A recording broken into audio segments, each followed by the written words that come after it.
Bienvenue sur ma chaîne YouTube. Aujourd'hui, on va s'intéresser au filtre Away Random Colors. C'est ce qu'on voit là. Donc, pour rappel, je suis parti pour Gmic de cette image de base et j'ai obtenu ce résultat. Donc, c'est un filtre qui est assez basique. Il n'y a pas grand chose à dire. Si vous trouvez l'effet réussi, je vous remercie de mettre un pouce vers le haut et de me laisser un commentaire.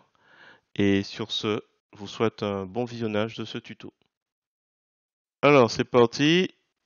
On va aller voir le prochain filtre de Gmic. Pour rappel, je vous mets dans la description un lien pour pouvoir l'installer. Donc, il s'agit de Gmic Qt. Donc, moi, je suis sur la version 3.3.5. J'ai pas vérifié en cochant mise à jour si c'est ici. S'il y a peut-être eu des choses qui ont été mises à jour et peut-être des bugs que j'ai repérés, mais ça, pour le coup, je verrai ça ultérieurement.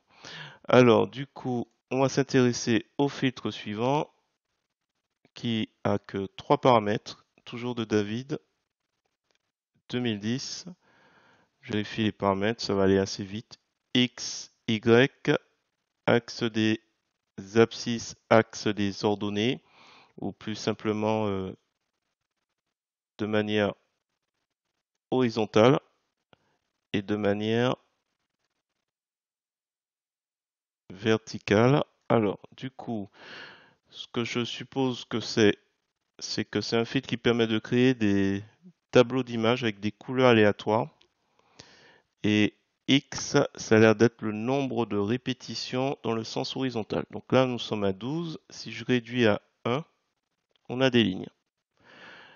Et au niveau vertical, que je dise pas de conneries, oui, dans le sens vertical, j'ai un petit peu de mal à imaginer un peu ce que ça donne. Donc là, on en a trop. Et si je réduis à 1, on se retrouve avec un seul, effectivement. Là, à 2, 2 au niveau vertical, 2 au niveau horizontal, et l'opacité qui a 0,5, donc la moitié. Donc si on descend à 0, c'est complètement transparent, et si on monte à 1, on voit plus l'image. Donc d'où l'intérêt à ce que ce soit à 0,5. 0,5. Voilà, ben écoutez, ce filtre il va être assez simple à mettre en route, enfin à comprendre. Ce qu'on pourrait s'amuser à faire peut-être, c'est faire plein de pastilles et réduire un petit peu l'opacité. Là pour le coup, j'ai pas d'application particulière, si ce n'est que peut-être un petit souci avec les dates. Si c'est en anglais, ça devrait être 2010 12 29.